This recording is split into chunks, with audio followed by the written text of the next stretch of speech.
간단하게 먼저 말하면, 먼저 신경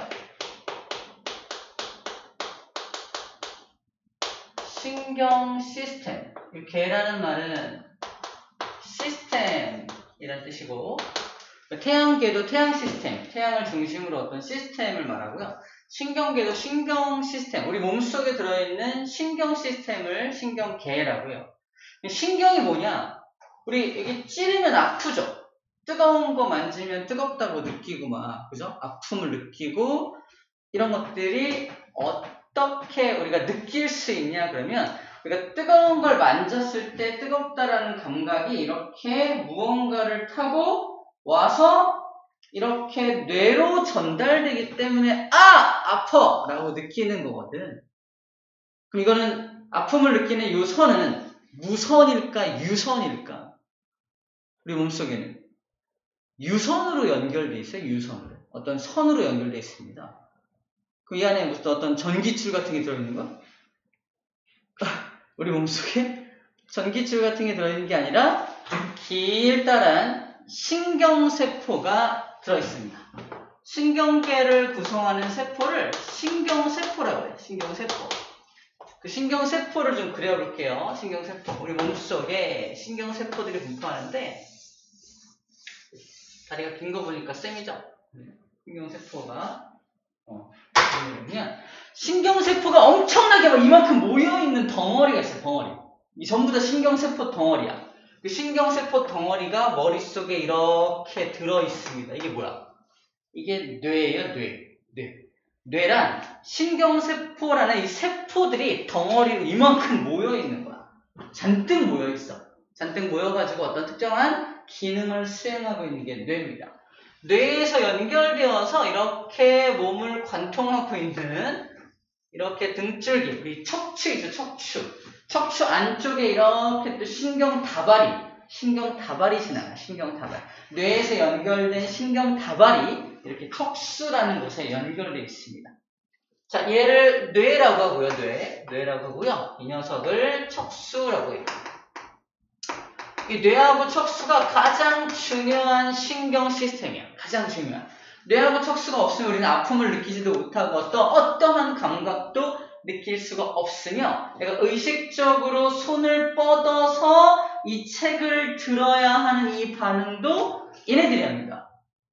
이가 없으면 아무것도 못해요. 아무것도 못합니다. 이걸 의식적인 반응이라 그래. 내가 의식적으로 무언가를 할 때도 얘네들이 이제 명령을 내려야 합니다. 명령을 직접적으로 내릴 수 있는 이 두 가지 녀석을 우리는 뭐라고 불러주냐면은 중추적인 신경이다. 중추신경계라고 불러줍니다.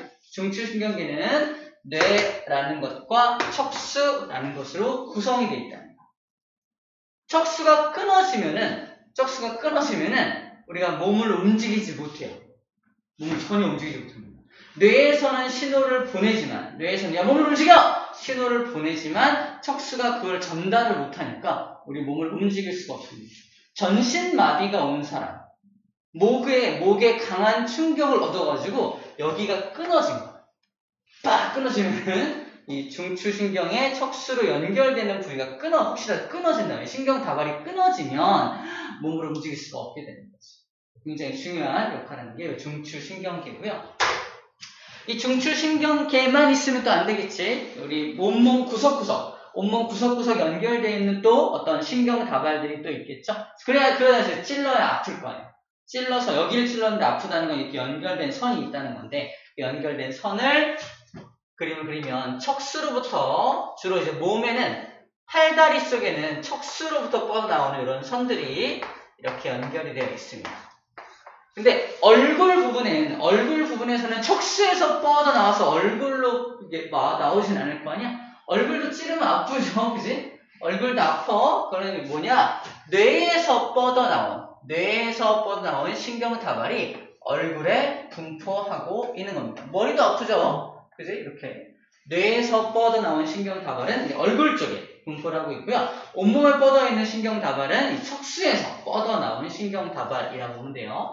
이렇게 온몸으로 뻗어있는 이런 신경다발을 우리는 일단 뭐라고 불러주냐? 중추신경계의 반대말 말초신경계, 라고 불러줍니다. 말초신경계. 이 끝말자, 끝부분까지 연결되는 것이다 라고 기억하면 될 것 같아요. 말초신경계. 중추신경계 반대말은 말초신경계라고 불러줍니다. 우리 몸은 그래서 크게 중추신경계와 온몸 뻗어있는 말초신경으로 나누어져 있다라고 알면 되겠고요. 자, 그럼 이 신경다발, 이렇게 생긴 이 신경다발, 신경세포, 그리고 하나가 뭐 이만하겠죠? 하나하나가 이렇게 하나하나가 신경세포예요. 이게 신경세포, 이게 신경세포야. 길게는 신경세포 하나, 짧게는 신경세포 2개가 연결된 게 온몸에 쭉쭉 뻗어있는 거예요. 요거 하나가 세포라고 말하고 있는 거야, 세포. 우리가 알고 있는 세포는 이런 모양이잖아, 그치? 얘는 그런 모양이 아니지. 이렇게 신경을 구성하는 세포를 신경세포라고 불러줍니다. 얘는 모양이 좀 독특해요. 길쭉한 모양이야. 우리 책에 보면은 길쭉한 모양의 세포가 소개되고 있습니다. 이 세포 이름이 뭐야? 뉴런이라고 합니다. 뉴런이 바로 신경세포를 부르는 다른 말이에요. 뉴런. 자, 뉴런의 구조를 좀 보면은, 뉴런의 구조. 뉴런도 세포기 때문에 핵을 가지고 있습니다. 핵을 둘러싸고 있는 몸이 있는데, 이 몸체를 신경세포체라고 하고요. 몸체에서는 이렇게 다른 신호를 받아들이기 위한 이런 돌기 같은 것들이 이렇게 뻗어 있어요. 돌기들이 뻗어 있습니다. 돌기들이 뻗어 있어요. 뻗어 있고요. 이 뻗어 있는 돌기에서는 신경을 다른 신호를 감지하는 녀석이고요. 이 감지한 신호를 감지를 하면은 감지한 신호를 얘가 받아들여가지고 그 다음 뉴런한테 요 돌기를 따라서 야 이거 가져가! 그래서 요 다음 뉴런한테 이렇게 다음 뉴런에게 이 방향으로 신호를 전달시켜줍니다. 전도시켜줘요. 이게 뉴런이에요. 그래서 이름을 쓰면은 이거는 이제 가지처럼 뻗어 있다.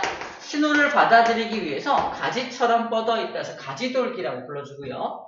이게 신경세포의 몸체라고 해서 신경세포의 몸체, 신경세포체라고 불러주고 그 안에 핵이 들어있는 거고요. 이렇게 다음으로 연결시켜준 요 돌기, 이렇게 끝까지 뻗어 요 돌기를 축삭돌기라는 말을 사용합니다. 그래서 뉴런은 기본적으로 이러한 구조로 되어 있고요. 전달 방향도 되게 중요한데 전달 방향은 왼쪽에서 오른쪽 방향으로만 움직입니다. 거꾸로는 갈 수가 없어요. 갈 수가 없습니다. 신호가 이쪽에서 신경세포체 쪽에서 축삭돌기 쪽으로 이렇게 전달이 되고 있는 거예요. 자, 이렇게 생긴 기본적인 뉴런의 구조입니다. 자, 이렇게 생기지 않은 뉴런도 있어요. 근데 우리 책에도 소개되어 있는데 여러분 3가지 뉴런이 소개되고 있고 좀 이따가 그런 것들은 어떻게 변화되었는지를 제 그림을 통해서 볼 수 있도록 할게요. 자, 그리고 뉴런 보면은 이렇게 생긴 여기 이렇게 이렇게 밋밋하게 생기지 않고 이렇게 감싸고 있는 뭔가 감싸고 있는 구조가 있어요. 감싸고 있는 구조. 이런 감싸고 있는 구조를 마리집 또는 마리집, 그죠? 마리집이라고 마리집. 이 마리집이라는 게 있는데, 이 마리집은 왜 필요하냐면, 마리집이 감겨져 있으면, 이 신호가 전달되는 속도가 엄청 빨라져요. 합니다. 이 마리집이 감겨져 있으면, 신호가 전도 또는 전달되는 속도가 엄청 빨라지기 때문에 마리집이 감겨져 있어요. 우리가 이게 탁 찔렀는데, 막 1분 만에 아파. 탁 찔렀는데 이상하잖아요, 그죠? 한참 만에 아프면 안 돼요. 그래서 딱 찌르자마자 이렇게 딱 아픈 이유는 뭐냐? 굉장히 빠른 속도로 신호가 전달되기 때문인 거죠. 그 빠른 속도를 유지하기 위해서는 뭐가 필요하다? 이런 마리집 같은 것들이 필요하다라고 일단 알고 있으면 될 것 같습니다. 마리집이 있으면 되게 빠르다 라는 정도로 알고 있으면 되겠네요. 자, 그래서 뉴런의 구조에 대해서 간단히 볼고 뉴런의 종류는 좀 이따가 이제 그림을 좀 그려서 좀 하도록 할게요. 자, 그럼 2번째 내용을 좀 갈게요. 신경계 중에서 아까 중추신경계가 뭐고 말초신경계가 뭔지에 대해서는 소개를 좀 했어요. 자, 그럼 지금부터 중추신경계를 구성하는 뇌에 대해서 소개를 하도록 하겠습니다. 중추신경계 중 첫 번째 뇌에 대해서 소개를 할게요. 뇌. 뇌는 총 몇 부분으로 나눠져 있냐면 커다란 뇌가 이렇게 위에 분포하고 있어요. 커다란 뇌. 그리고 뒤에는 좀 작은 뇌가 이렇게 분포하고 있습니다. 뇌가 여러 부분으로 나눠져 있다고 말하는 거야. 이 가운데쯤에도 이렇게 뇌가 있어요. 가운데 있는 뇌가 있고요. 이게 커다란 뇌와 가운데 뇌 사이에 이렇게 뇌가 또 분포되어 있고요. 이 가운데 뇌는 이렇게 생긴 또 작은 뇌로 구성이 되어 있고요. 이 뇌가 이제 이렇게 척수라는 것으로 연결이 되어 있는 겁니다. 자, 이름 들어서 보면 커다란 뇌라고 해서 이 녀석을 대뇌라고 해요. 대뇌라고 해요. 암기법에 잘 들어. 대뇌라고 하고요. 뒤에 있는 작은 뇌는 작으니까 무슨 뇌? 소뇌라고 불러줍니다. 소뇌. 작은 뇌. 자, 가운데 딱 분포하고 있는 거. 이 뇌의 딱 정중앙에 분포하고 있는 뇌를 중간뇌. 딱 중간에 있는 뇌라서 중간뇌야. 이름이 되게 간단합니다. 중간뇌하고 대뇌 사이에 껴있는 요뇌. 사이에 껴있다고 그래서 이름이 되게 사이간자 써서 간뇌라고 해요. 사이간자. 사이에 껴있는 뇌라는 뜻으로 사이간자를 써서 간뇌라고 불러주고요. 맨 아래쪽에 이 척수하고 연결되는 요 뇌를 이제 연수라고 불러줍니다. 뇌는 총 몇 부분으로 되어 있다는 거야?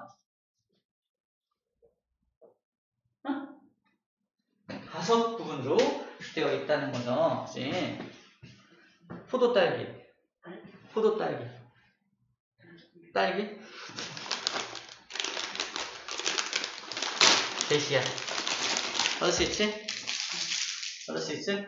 자! sorry. 내가 좀 짧았다.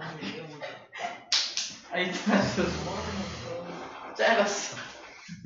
5부분으로 나눠져 있습니다. 잘해줘도 끝내요. 자, 그러면 암기법, 각 뇌가 하는 기능에 대해서 암기를 좀 할 거예요. 자, 간단하게 암기하는 방법은 우리가 머리가 되게 똑똑하다. 머리가 좋다는 건 이 5가지 뇌 중에 어디가 좋은 걸까요? 똑똑하다. 설마. 어디가 좋아야 똑똑하다고 얘기 들어?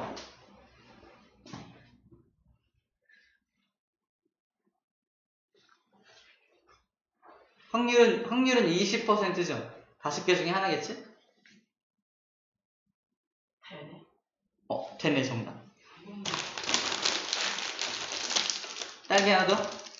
잘 받아. 그렇지. 오, 잘했어. 오. 운동신경이 좋은데요? 이 중에 운동신경 담당하는 애도 있겠죠? 대뇌, 바로 똑똑하다라는 건 대뇌가 되게 잘 발달되어 있을 때 좀 똑똑할 수 있는 확률이 높아요. 신경세포가 많이 모여있으면. 자, 그럼 머리가 좋아지려면 바로 등푸른 생선을 많이 먹으라고 하잖아. 그래서 암기법은 고등어입니다. 고등. 대뇌가 기능을 담당하는 게 뭐냐? 고등정신작용이라 그래요. 말하고 생각하고 추론하고 뭔가 읽어내고 이렇게 사람만이 할 수 있는 뭔가 독특한 동물들이 하기 좀 어려운 것들, 그런 것들이 바로 대뇌가 담당을 한다라고 보면 될 것 같습니다. 대뇌가 정신작용, 고등정신작용이라고 하는데 이 고등정신작용에서 우리가 암기할 건 이 고등이라는 단어를 기억하면 돼요. 머리가 좋아지려면 뭘 먹는다? 고등어 같은 등푸른 생선을 많이 먹는다 라고 암기하면 됩니다. 아, 대뇌는 고등정신작용 이렇게 기억하면 되겠어요. 자, 두 번째, 간뇌입니다. 간뇌는 암기법이 우리 몸에서 항상 일정해야 되는 게 있어요. 우리 몸에서 항상 일정해야 되는 거.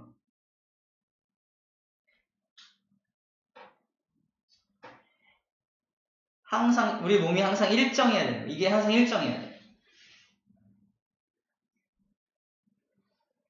뭐가 일정해야 돼? 뭐가 일정해야 되지? 우리 몸이 항상 일정해야 되는 거. 정답, 체온. 체온을 항상 일정하게 맞춰주는 데가 있어요. 포도 따르기. 아무거나?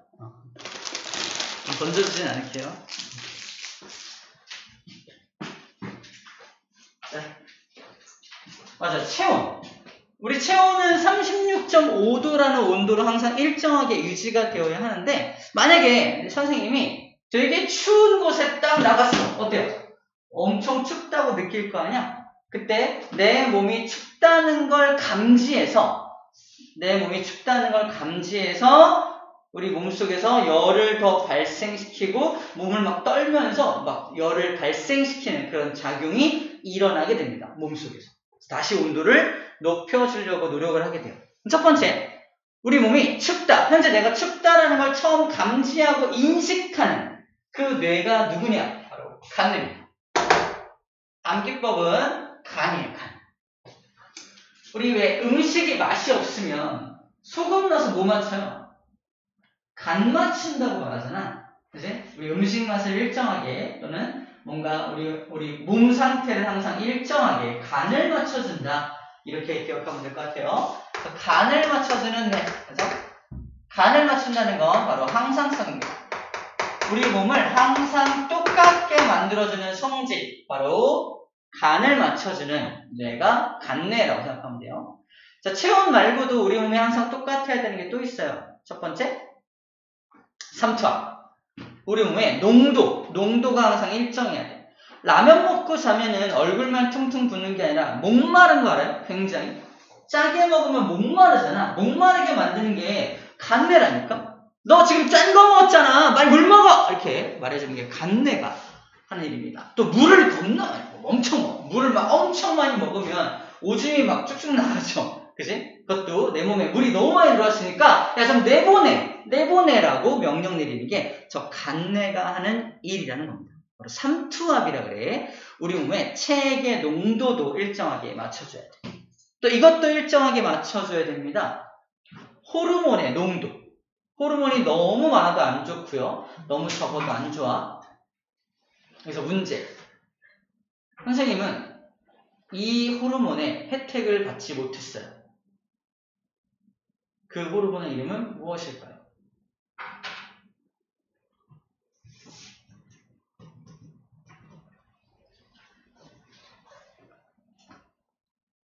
힌트는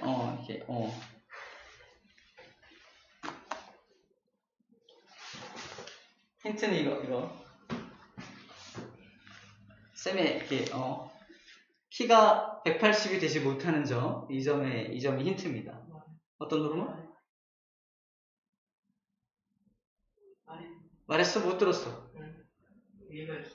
못 들었어? 뭐라고 했어? 빨리 말해봐. 다시 말해봐. 성장. 말해줄게.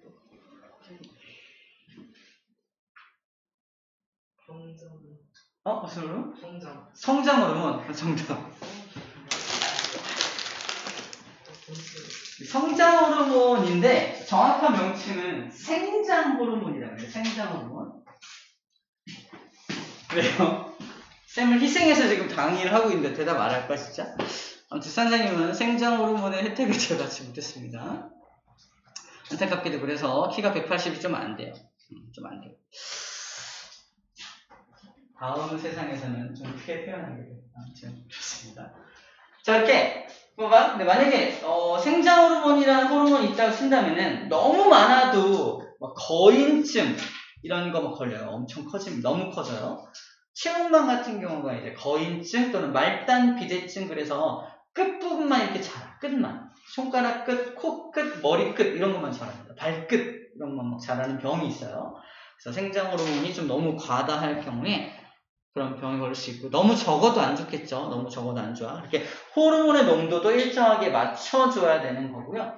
우리가 항상 필요한 호르몬은 인슐린이라는 호르몬, 글루카곤이라는 호르몬 뒤에서 배울 텐데, 여러 가지 우리 몸에 필요한 호르몬. 밥 먹으면 나오는 호르몬이 있고요. 운동할 때 나오는 호르몬이 있어요. 이런 호르몬의 농도들도 항상 일정하게 맞춰주어야 하는 것도 다 간내가 우리 몸의 간을 맞춰주기 위해서 작용을 한다 생각하면 됩니다. 그래서 호르몬 농도, 체액 농도, 체온, 인슐린 같은 혈당 농도, 혈당량 이런 것들 전부 다 요 간내가 맞춰준다고 하고요. 이렇게 우리 몸이 항상 똑같아야 되는 성질을 뭐라고 한다?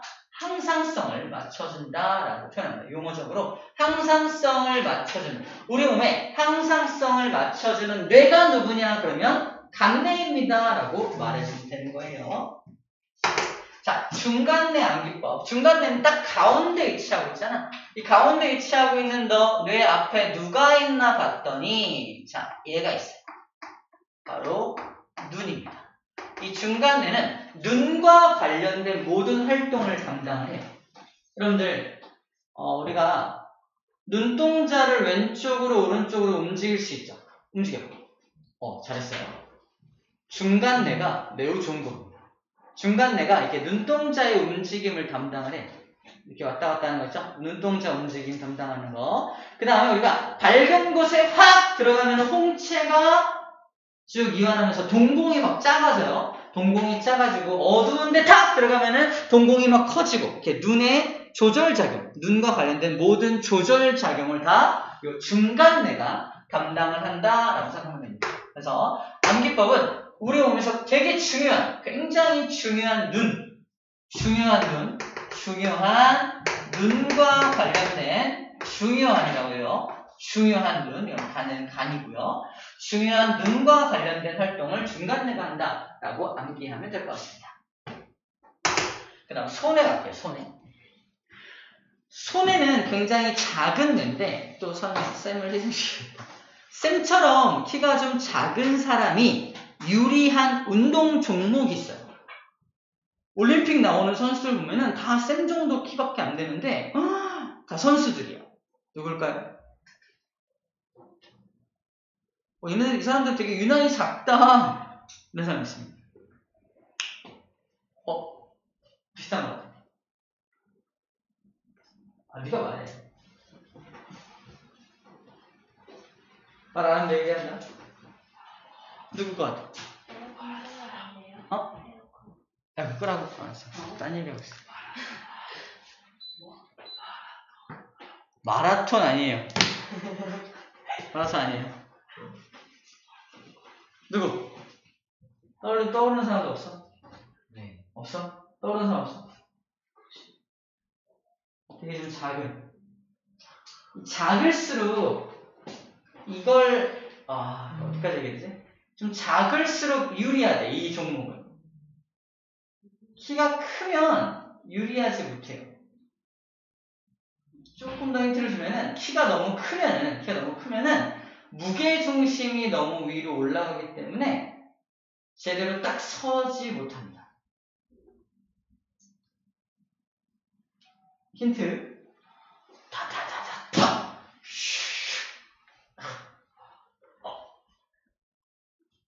안 떠올라? 체조, 동화, 이런 선수들 있어요. 체조 선수들. 막 공중에서 막 돌기하고 막 이런 사람 있죠? 막 바닥에 착지를 딱 해야 되는데 엄청나게 탁 쓰잖아. 그죠? 장난 아니지. 근데 좀 작을수록 무게중심이 좀 아래에 있어가지고 착지를 잘할 수가 있대요. 근데 키가 큰 사람은 무게중심이 좀 위에 있어가지고 휘청휘청 거리는 거지. 그래서 좀 작은 사람이 유리한 건 체조.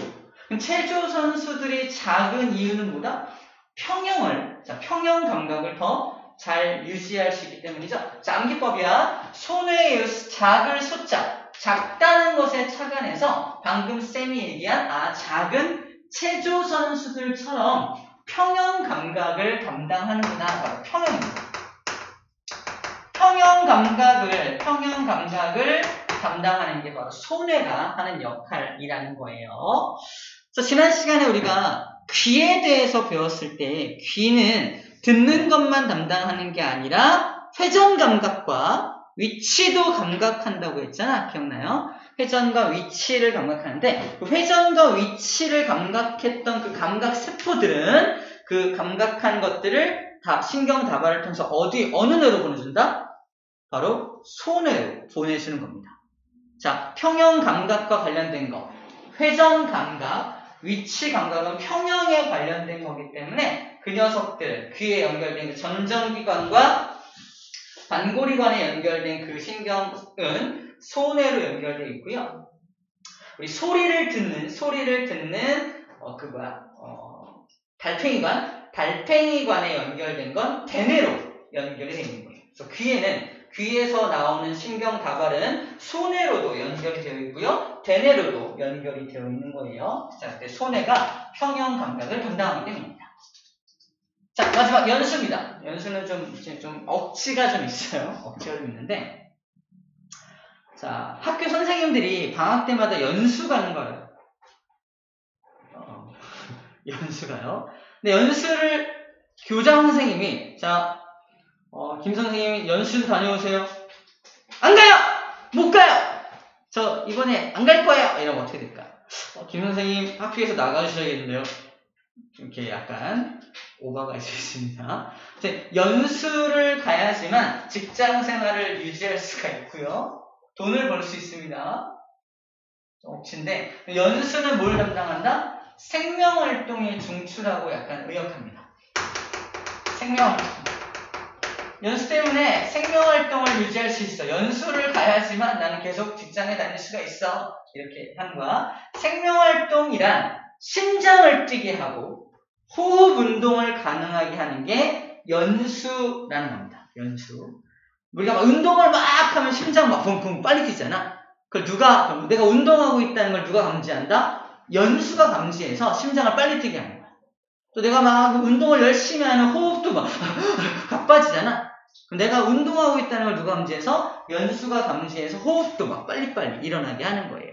호흡을 빨리빨리 해야지만 산소를 많이 받아들일 수가 있고, 그래야 온몸에 산소를 빨리빨리 공급할 수 있을 거 아니야. 그래서 연수가 되게 중요한 역할을 하는 거야. 연수가 제대로 작용하지 않으면 나 죽을 수 있습니다. 운동을 막 열심히 하는데 호흡은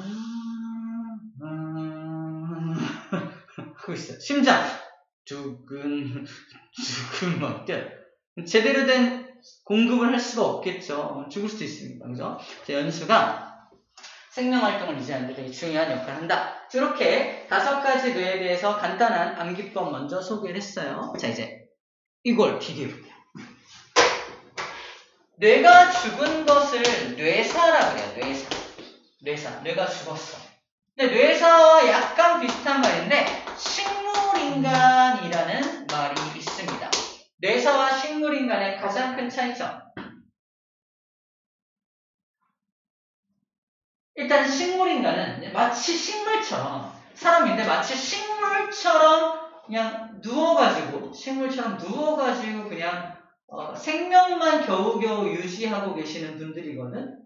좀 안타까운 일이지만 식물인간은 마치 식물 같은 인간이야. 식물들은, 자, 우리 식물을 생각해보자. 식물들은 생각을 하나요? 뇌가 있나요? 못 봤죠. 그래서 식물인간이란, 잘 봐. 식물인간이란 뭐가 죽은 거냐? 대뇌가 죽은 거야. 대뇌가 죽은 겁니다. 대뇌만 죽은 거야. 대뇌만. 식물인간도 이렇게 심장박동 막 합니다. 심장 뛰어요. 스스로 심장을 뛰고 스스로 이제 호흡도 해요. 뭐가 살아있다는 거야? 연수는 살아있다는 겁니다. 살아있다는 거야. 자, 그리고 아까 중간뇌가 눈에 관련된 동공반사, 우리 동공 확대, 동공이 확대되고 축소되는 거 다 중간뇌가 하는 거라며. 그래서 식물인간의 눈을 이렇게 열어가지고 프레쉬 같은 거 이렇게 비춰보면 어떻게 될까요? 동공반사 할까 안 할까? 한다니까? 중간뇌 살아있다고요. 왜? 식물인간은 무슨 뇌만 죽은 거니까? 대뇌만 죽은 거니까. 이해돼요? 그래서 우리 간뇌, 몸의 항상성도 유지하시고 눈에 동공반사도 하시고 평형 감각도 어느 정도 있어요. 그리고 생명활동, 심장박동, 호흡도 다 합니다. 그러니까 우리 인공호흡기를 굳이 연결하지 않더라도 침대에 그냥 누워서 살아가실 수 있는 분들이 바로 식물인간이죠. 식물인간. 하지만 뇌사자라는 말, 뇌사가 뭐예요? 뇌가 다 죽은 거예요. 뇌가 다 죽으면, 이 전체가 다 죽으면 어떻게 될까? 사람도 죽겠죠. 그치? 그래서 어떤 사람이 의식을 잃고 쓰러졌어. 의사들이 달려와서 제일 먼저 하는 게 뭔지 알아요? 괜히 눈 까가지고 후레쉬 비추잖아. 이게 뭐 하는 걸까? 왜 눈 이렇게 보잖아요. 동공반사를 하는지 안 하는지를 보는 거야. 만약에 의식을 잃고 쓰러졌는데 동공을 딱 열어서 이렇게 했는데 동공반사를 해! 그러면 잠깐 기절한 거야. 대뇌가 잠깐 기능을 안 하고 기절한 거야. 그게 기절한 거야. 하지만 딱 넘어졌는데 동공반사 했더니 동공이 움직이잖아. 어떻게 되는 거야? 뇌가 전체가 죽은 거야. 어떤 게 더 시급한 상황이야? 두 번째 경우죠. 뇌 전체가 죽은 경우가 훨씬 시급한 상황입니다. 지금 이 사람이 쓰러진 게 간단한 기절인지 아니면 쓰러진 게 뇌에 이상이 생겨서 뇌가 완전히 다 죽어버린 건지는 바로 이 동공반사 하나만 가지고도 판단할 수 있다는 거예요. 그래서 급속하게 동공반사 유무를 체크합니다. 자, 동공반사를 안 해. 어떻게 해야 돼? 곧 호흡이 끊어지고 곧 심장이 멈출 거 아니야? 이 사람은 빨리 인공호흡기를 끼고 제세동기를 가동해서 인공적으로 이 사람의 심장이 뛰게 하고 인공적으로 호흡이 가능하게끔 도와줘요. 뇌사인 분들도 그래서 침대에 누워서 생명을 연장해서 살아갈 수 있어요. 인공호흡기 달고 인공심장 뛰게 하면 됩니다. 하지만 그러려면 돈이 어때요?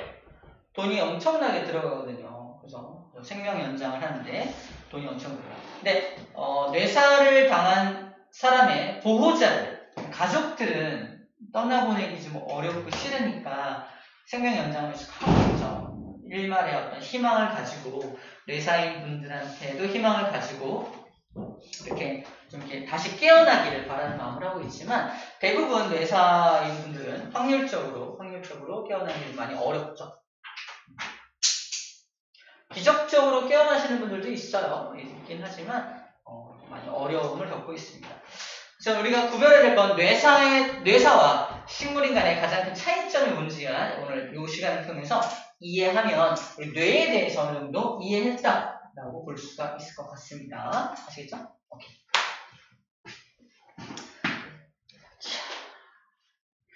척수, 그 다음에 척수는 간단하게만 설명할게요. 이 척수라는 녀석은 척수는 중추신경계의 일종이죠. 중추신경계의 일종으로서 이 대뇌에서 명령을 만들어. 자, 마이추를 던져! 라는 명령을 만들어. 마이추를 들어!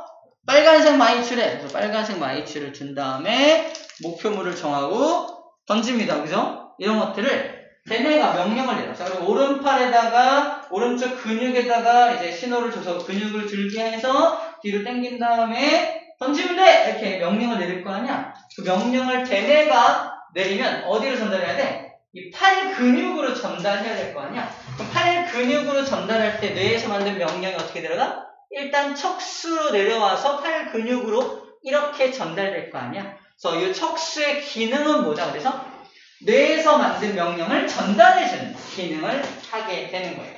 반대로 내 손이 찔렸어. 아파. 어떻게 해요? 아프다는 감정을, 아프다는 이 신호를 척수가 먼저 받아들여서 뇌로 전달해서 아픔을 느끼게 하는 그 전달자의 역할을 담당을 합니다. 전달자 역할을 담당하는 게 저 척수의 기능이 되는 거야. 너는 중간에서 전달하는 역할을 하는구나. 전달만 하는 거면 중추신경계가 아니겠죠. 그래서 전달도 하지만 중추신경계라고 부르는 이유는 척수도 뭐 할 수 있다? 명령을 내릴 수가 있습니다. 야, 나도 명령 내릴 수 있어! 그러니까 중추신경계인 거야. 자, 척수가 명령을 내리는 경우는 이런 경우입니다. 잘 보세요. 상상해봐. 이 마이추가 지금 100도짜리, 100도. 엄청 뜨거워. 뜨거워서 빨간색이야. 엄청 뜨거워서 빨간색이야. 내 선생님이 모르고, 마이추다! 그래서 100도짜리 마이추에 손을 딱 댑니다. 어떻게 돼요? 뜨겁죠? 뜨거울 때 어떻게 할 거예요? 아, 뜨거! 이래서. 아, 뜨거! 봐. 약간의 차이가 있어요. 잘 봐. 손 잘 봐. 손 잘 봐. 손 잘 봐. 손 잡으면 손을 딱 대면 아 뜨거! 하고 뛸까요? 아니면은 아 뜨거! 뛰고 나서 아 뜨거 할까요? 1번이야 2번이야? 2번입니다. 이거를 아 뜨거! 이렇게 뛰지 않고요. 먼저 뛰면서 나중에 아 뜨거! 라고 나간다는 거지. 자, 이게 왜 그러는 거냐면 봐봐. 내가 손이 여기 딱 닿으면 뜨겁다는 신호가 올 거 아니야? 뜨겁다는 신호가 팔을 따라서 어디로 먼저 온다? 척수로 먼저 오겠죠. 척수로 먼저 오면은 척수가 이거 위험하다. 봐봐. 척수로 온 신호가 이걸 손을 떼려면 이걸 먼저 뇌로 보내서 뇌에서 야 손을 떼야지 뇌에서 만든 명령을 다시 척수로 내려 보내가지고 팔한테 전달해서 뛰면 너무 늦잖아. 너무 늦으니까 척수가 나도 중추신경계니까 내가 빨리 명령을 내릴 거야. 저희가 딱 신호가 딱 오면 척수가 일단 뛰어! 손을 뛰어! 라는 명령을 지가 돼. 딱 뛰어. 나중에 뇌한테 나중에 그런 신호가 왔어 라고 보내. 뇌에서는 뜨겁잖아. 아 뜨거워 라는 신호가 말이 나중에 나가게 되는 거예요. 자, 그래서 손을 먼저 띄는 건 척수가 명령을 내린 거고요. 아 뜨거라고 말한 건 뇌가 말하게 시킨 겁니다. 그래서 손을 먼저 띄는 것이 바로 척수가 하는 역할이다 라고 생각하면 돼요. 그래서 이거를 위험을 방지해서 위험에 대처하기 위해서 빠르게 반응하는 거라 해서 회피 반사, 무릎 반사도 비슷한 거야. 이런 것들을 회피 반사라고 불러줍니다. 척수도 명령을 내릴 수가 있다라는 거예요. 대표적인 예로 회피 반사가 바로 회피 반사라는 것이 바로 척수가 직접 명령 내리는 거고요. 이거의 또 다른 예로서 뭐 무릎 반사 실험해봤나요?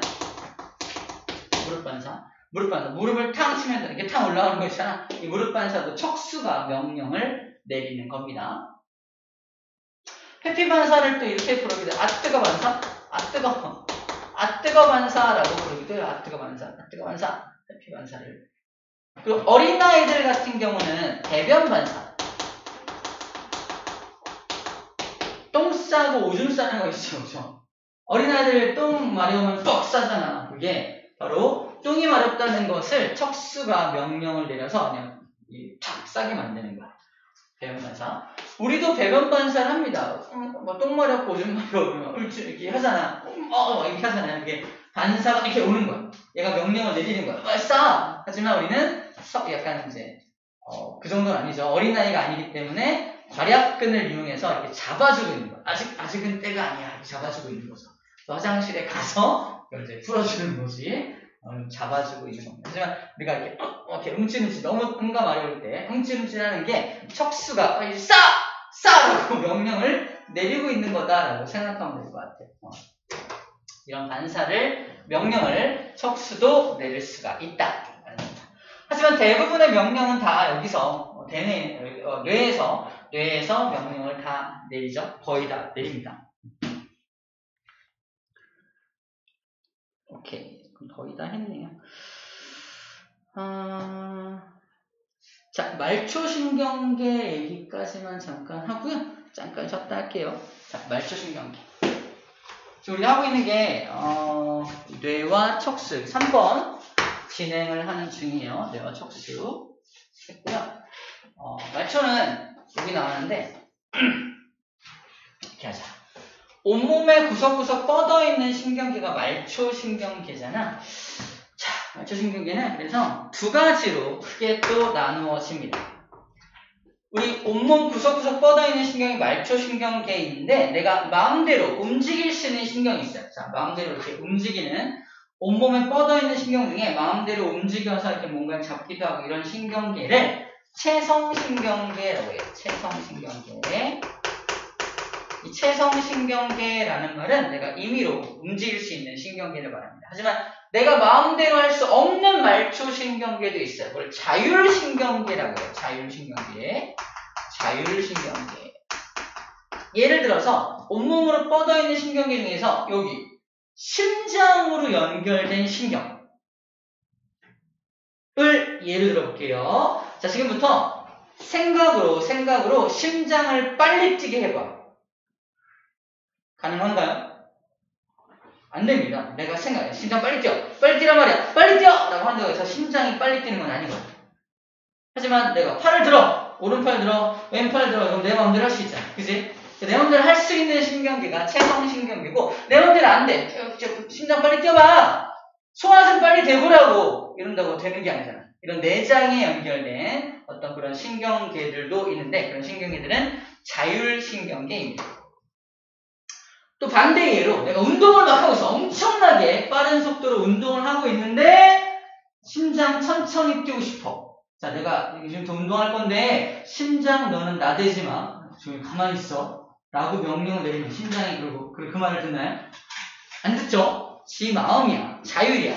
자율이라서 자기 마음대로 조절이 되는 거지. 내가 의식적으로 대뇌를 이용해서 의식적으로 얘를 컨트롤할 수 없다는 겁니다. 그걸 자율신경계라고 불러줘요. 이렇게 되면 되겠고요. 책에서는 뭐 크게 안 나와 있는데 잠깐 조금만 더 세부적으로 설명할게요. 체성신경계는 온몸 구석구석 뻗어 있어서 내가 마음대로 컨트롤할 수 있는 건데 뇌에서 뻗어나온 신경이고 척수에서 뻗어나온 신경이 있다 그랬죠. 뇌에서 뻗어나온 신경이 있고 척수에서 뻗어나온 신경이 있는데 뇌에서 뻗어나온 게 12쌍의 신경 다발이 뻗어나오고요. 척수에서 뻗어나온 게 신기한 게 31쌍의 신경 다발이 뻗어나옵니다. 완전 신기한 게 잘 봐. 12월 31일 보여요. 우리 1년의 마지막 날이 언제야? 12월 31일이잖아. 근데 우리 몸속에 뇌신경이 12쌍, 척수신경이 정확히 31쌍이 들어있습니다. 뭔가 연결되어 있는 것 같지 않아요? 우주와 우리가 뭔가 연결되어 있는 것 같지 않아요? 아니라고! 난 그렇게 생각하는데. 아무튼 암기법이야. 뇌신경 12쌍, 척수신경 31쌍. 암기법으로 기억할 수 있습니다. 딱 말초신경이니까 말, 끝이잖아. 끝. 말일 12월 31일 이렇게 외워주면 될 것 같습니다. 자, 자율신경계도 두 가지가 있는데 첫 번째는 뭐냐면 자율신경 첫 번째는 바로 교감신경이라는 게 있고요. 교감신경. 반대는 부교감신경이라는 게 있습니다. 부교감신경.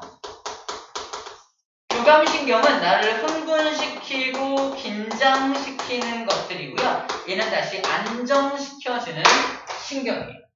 왜 운동을 막 하면 심장 막 쿵쿵쿵쿵 뛰잖아. 누가 하는 거야? 교감신경이 하는 겁니다.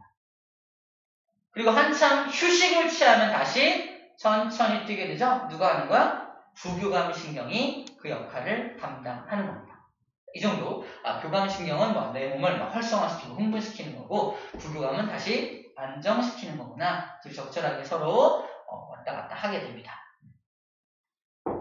자, 이제 요거 관련된 호르몬들은 뒤에서 또 배우게 될 거고 지금은 이렇게 우리 몸이 구성되어 있구나 라는 것만 일단 기억해 주면 될 것 같습니다. 오케이, 좀 이렇게 막 달려왔는데 잠깐 쉬었다가 또 다음 거 이어갈게요. 잠깐 쉬었다 합시다.